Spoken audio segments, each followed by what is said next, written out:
ಎಲ್ಲರಿಗೂ ನಮಸ್ಕಾರ. ಇವತ್ತಿನ sessions data analytics.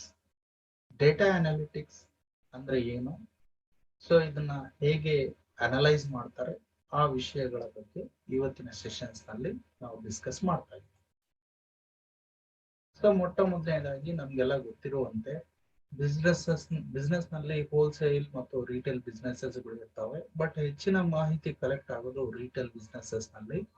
So retail business ನವರು ಏನ್ ಮಾಡ್ತಾರಂದ್ರೆ, ಪ್ರತಿಯೊಬ್ಬ ಕಸ್ಟಮರ್ ಯಾವ ವಸ್ತುಗಳನ್ನ ಬ್ರೌಸ್ ಮಾಡ್ತಾನೆ, ಆಮೇಲೆ ಯಾವ ಯಾವ ಪೇಜಸ್ ಗಳನ್ನ ವಿಸಿಟ್ ಮಾಡಿರ್ತಾನೆ, ಅಥವಾ ಯಾವ ವಸ್ತುಗಳನ್ನ ನೋಡಿರ್ತಾನೆ, ಅಥವಾ ಯಾವ ಯಾವ ವಸ್ತುಗಳ ಮೇಲೆ ಖರ್ಚು ಮಾಡಿರ್ತಾನೆ, ಅವನ ಸ್ಪೆಂಡಿಂಗ್ ಹ್ಯಾಬಿಟ್ಸ್ ಏನು, ಇಂಥ ಎಲ್ಲ ಮಾಹಿತಿಯನ್ನ ಕಲೆಕ್ಟ್ ಮಾಡ್ತಾನೆ ಇರುತ್ತೆ. ಸೊ ಈ ರಿಟೇಲ್ ಬಿಸ್ನೆಸ್ ಗಳಿಗೆ ಯಾಕೆ ಈ ವ್ಯಾಸ್ಟ್ ಅಮೌಂಟ್ ಆಫ್ ಡೇಟಾ ಅವಶ್ಯಕತೆ ಬೀಳುತ್ತೆ ಅಂತಂದ್ರೆ, ಸೊ ಕೆಲವು ಬಿಸ್ನೆಸ್ ಮೇಲೆ ಇಂಪ್ಯಾಕ್ಟ್ ಮಾಡುವಂತಹ ಇನ್ಫಾರ್ಮೇಶನ್ಸ್ಗಳು ಅವಶ್ಯಕತೆ ಇರುತ್ತೆ. ಅದನ್ನ ಕಲೆಕ್ಟ್ ಮಾಡಬೇಕಂದ್ರೆ ರಿಟೇಲ್ ಬಿಸ್ನೆಸಸ್ಗಳು ಈ ಮಾಹಿತಿಗಳನ್ನ ಕಲೆಕ್ಟ್ ಮಾಡುತ್ತೆ. ಉದಾಹರಣೆಗೆ ಈಗ ಟ್ರ್ಯಾಕಿಂಗ್ ಇನ್ವೆಂಟರಿ. ಸೊ ಬಿಸ್ನೆಸ್ ನಲ್ಲಿ ಸ್ಟಾಕ್ಸ್ ಇನ್ವೆಂಟರಿಯನ್ನ ಮಾಹಿತಿ ತೆಗೆದುಕೊಳ್ಬೇಕಾಗಿದೆ ಅಂದ್ರೆ, ಅಥವಾ ಯಾವುದೇ ಕಸ್ಟಮರ್ಸ್ ಗಳ ಪರ್ಚೇಸ್ ಹ್ಯಾಬಿಟ್ಸ್ ಗಳನ್ನ ತಿಳ್ಕೊಬೇಕಾಗಿದೆ ಅಂದ್ರೆ, ಆಮೇಲೆ ಮಾರುಕಟ್ಟೆ ಟ್ರೆಂಡ್ ಏನಿದೆ, ಪ್ಯಾಟರ್ನ್ ಏನಿದೆ ಅದನ್ನ ತಿಳ್ಕೊಬೇಕಾಗಿದೆ ಅಂದ್ರೆ, ಅಥವಾ ಯಾವುದೇ ಪರ್ಚೇಸಸ್ ಗಳನ್ನ ಒಬ್ಬ ಕಸ್ಟಮರ್ಗೆ ರೆಕಮೆಂಡ್ ಮಾಡಬೇಕು ಅಂತಂದ್ರೆ, ಆಮೇಲೆ ಪ್ರೈಸ್ ಗಳನ್ನ ಡಿಸ್ಕೌಂಟ್ಸ್ ರೂಪದಲ್ಲಿ ಅಥವಾ ಬೇರೆ ಬೇರೆ ರೀತಿಯಲ್ಲಿ ಪ್ರೈಸ್ ಆಪ್ಟಿಮೈಸ್ ಮಾಡಬೇಕಾಗಿದೆ ಅಂದ್ರೆ, ಅದ್ರ ಜೊತೆಗೇನೆ ಯಾವುದೇ ರೀತಿಯಾದಂತಹ ಫ್ರಾಡ್ ಗಳನ್ನ ಆಗದ ಹಾಗೆ ಅದನ್ನ ತಡೆಗಟ್ಟುವಂತಹ ರೀತಿಯಲ್ಲಿ ಬಿಸ್ನೆಸ್ ಮಾಡಬೇಕಾಗಿದೆ ಅಂದ್ರೆ, ಅದಕ್ಕೆ ಅತ್ಯವಶ್ಯಕವಾಗಿ ಮಾಹಿತಿಗಳು ಬೇಕಾಗ್ತದೆ. ಸೊ ಬಿಸ್ನೆಸ್ಗಳು ನಡೆಸ್ಬೇಕಂದ್ರೆ ವ್ಯಾಸ್ಟ್ ಅಮೌಂಟ್ ಆಫ್ ಡೇಟಾ ಬೇಕೇ ಬೇಕಾಗ್ತದೆ. ಅಂದ್ರೆ ಮಾತ್ರ ಒಂದು ಬಿಸ್ನೆಸ್ ಅನ್ನ ಚೆನ್ನಾಗಿ ನಡೆಸಲಿಕ್ಕೆ ಸಾಧ್ಯತೆ ಆಗ್ತದೆ. ಈ ಡೇಟಾ ಅನಾಲಿಸಿಸ್ ನಲ್ಲಿ ಬೇರೆ ಬೇರೆ ತರಹದ ಅನಾಲಿಟಿಕ್ಸ್ ಇರುತ್ತೆ. ಆ ಕೋರ್ ಕಾಂಪೊನೆಂಟ್ ಆಫ್ ಅನಾಲಿಟಿಕ್ಸ್ ಗಳನ್ನ ನಾವು ಕೆಲವೊಂದು ಕ್ಯಾಟಗರೀಸ್ ನಲ್ಲಿ ಸ್ಟಡಿ ಮಾಡ್ತೀವಿ. ಉದಾಹರಣೆಗೆ ಡಿಸ್ಕ್ರಿಪ್ಟಿವ್ ಡೇಟಾ ಅನಾಲಿಟಿಕ್ಸ್ ಅಂತಾರೆ, ಡಯಾಗ್ನೋಸ್ಟಿಕ್ ಡೇಟಾ ಅನಾಲಿಸ್ಟ್ ಅಂತಾರೆ, ಅಥವಾ ಪ್ರೆಡಿಕ್ಟಿವ್ ಡೇಟಾ ಅನಾಲಿಸ್ಟ್ ಅಂತಾರೆ, ಅಥವಾ ಪ್ರಿಸ್ಕ್ರಿಪ್ಟಿವ್ ಡೇಟಾ ಅನಾಲಿಸ್ಟ್ ಅಂತಾರೆ, ಅಥವಾ ಕಾಗ್ನಿಟಿವ್ ಡೇಟಾ ಅನಾಲಿಟಿಕ್ಸ್ ಅಂತಾರೆ. ಸೊ ಇವುಗಳು ಅಂದ್ರೆ ಏನು, let us see one by one. So ಮೊಟ್ಟ ಮೊದಲನೇದಾಗಿ ಈ ಡಿಸ್ಕ್ರಿಪ್ಟಿವ್ ಡೇಟಾ ಅನಾಲಿಟಿಕ್ಸ್ ಅನ್ನೋದು ಏನಿದೆ, ಇದರಲ್ಲಿ ಕಲೆಕ್ಟ್ ಮಾಡಿದಂತಹ ಡೇಟಾಗಳು ನಮಗೆ ಕೆಲವು ಪ್ರಶ್ನೆಗಳಿಗೆ ಉತ್ತರ ಕಂಡುಹಿಡಿಯಲಿಕ್ಕೆ ಸಹಾಯ ಮಾಡುತ್ತೆ. ಎಂಥ ಪ್ರಶ್ನೆಗಳು? ಈಗ ಉದಾಹರಣೆಗೆ ಯಾವುದೇ ರೀತಿಯಾದಂತಹ ಹಿಸ್ಟೋರಿಕಲ್ ಡೇಟಾಗಳನ್ನ ರೆಫರ್ ಮಾಡಿ ಏನ್ ಆಗ್ಬಹುದು ಅಥವಾ ಮುಂದೆ ಏನ್ ಆಗ್ತಾ ಇದೆ ಅನ್ನೋದನ್ನ ತಿಳ್ಕೊಬೇಕಾಗಿದೆ ಅಂತಂದ್ರೆ, ಅವಾಗ ನಮ್ಗೆ ಡಿಸ್ಕ್ರಿಪ್ಟಿವ್ ಡೇಟಾ ಬೇಕಾಗ್ತದೆ. ಸೊ ಡಿಸ್ಕ್ರಿಪ್ಟಿವ್ ಡೇಟಾ, ಸೊ ಅದು ಏನ್ ಮಾಡುತ್ತೆ ಅಂದ್ರೆ, ನಿಮ್ಗೆ ಲಾರ್ಜ್ ಡೇಟಾ ಸೆಟ್ಸ್ ಗಳನ್ನ ಸಮರಿ ರೂಪದಲ್ಲಿ ಅಥವಾ ಸಮರೈಸ್ ಮಾಡಿ, ಸೊ ನಿಮ್ಗೆ ಯಾವ ರೀತಿಯಲ್ಲಿ ಅದರ ಔಟ್ಕಮ್ ಮುಂದೆ ಬರುತ್ತೆ ಅನ್ನೋದನ್ನ ತಿಳಿಸುವಂತ ಕೆಲಸ ಡಿಸ್ಕ್ರಿಪ್ಟಿವ್ ಅನಾಲಿಟಿಕ್ಸ್ ಡೇಟಾ ಮಾಡುತ್ತೆ.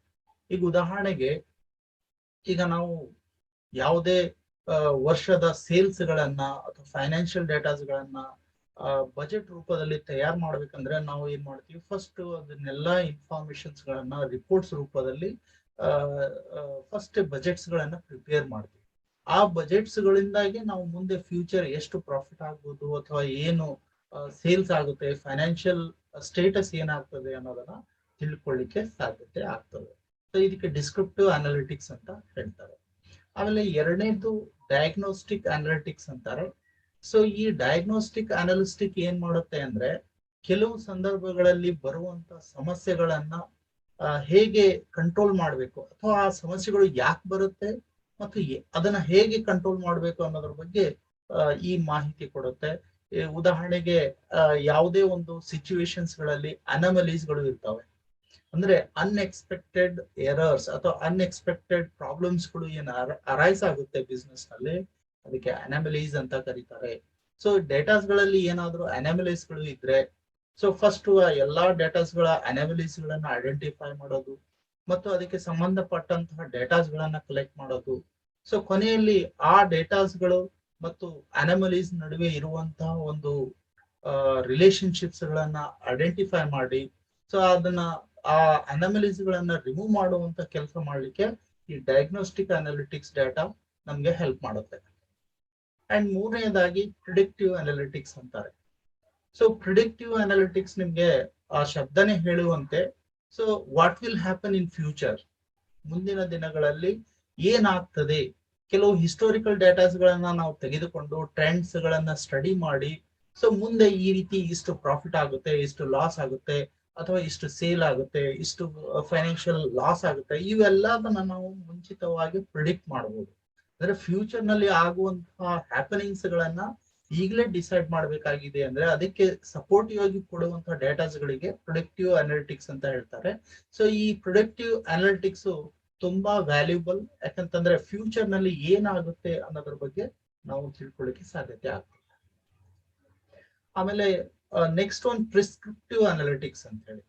ಸೊ ಈ ಪ್ರಿಸ್ಕ್ರಿಪ್ಟಿವ್ ಅನಾಲಿಟಿಕ್ಸ್ ನಮ್ಗೆ ಏನ್ ಮಾಡುತ್ತೆ ಅಂದ್ರೆ, ಯಾವುದೇ ಒಂದು ಮುಂದಿನ ದಿನಗಳಲ್ಲಿ ನಮ್ಮ ಗೋಲ್ಸ್ ಗಳನ್ನ ಅಥವಾ ನಮ್ಮ ಟಾರ್ಗೆಟ್ಸ್ ಗಳನ್ನ ಅಚೀವ್ ಮಾಡ್ಬೇಕಾಗಿದೆ ಅಂದ್ರೆ ಯಾವ ಆಕ್ಷನ್ಸ್ ಗಳನ್ನ ತೆಗೆದುಕೊಂಡ್ರೆ ಅದು ಅಚೀವ್ ಮಾಡ್ಲಿಕ್ಕೆ ಸಾಧ್ಯತೆ ಆಗ್ತದೆ, ಅಥವಾ ಯಾವ ಒಂದು ಆಕ್ಷನ್ಸ್ ಗಳನ್ನ ನಾವು ತೆಗೆದುಕೊಳ್ಬೇಕು ಅನ್ನೋದನ್ನ ನಮ್ಗೆ ಹೇಳ್ಕೊಡುತ್ತೆ. ಸೊ ಇದು ಒಂದು ರೀತಿಯಲ್ಲಿ ಹೇಳ್ಬೇಕಂತಂದ್ರೆ, ಸೊ ಯಾವುದೇ ಡಿಸಿಷನ್ಸ್ ಗಳನ್ನ ತೆಗೆದುಕೊಳ್ಬೇಕಾಗಿದೆ ಅಂದ್ರೆ ಅದನ್ನ ಡೇಟಾ ಡ್ರಿವನ್ ಡಿಸಿಷನ್ಸ್ ಅಂತ ಹೇಳ್ತಾರೆ.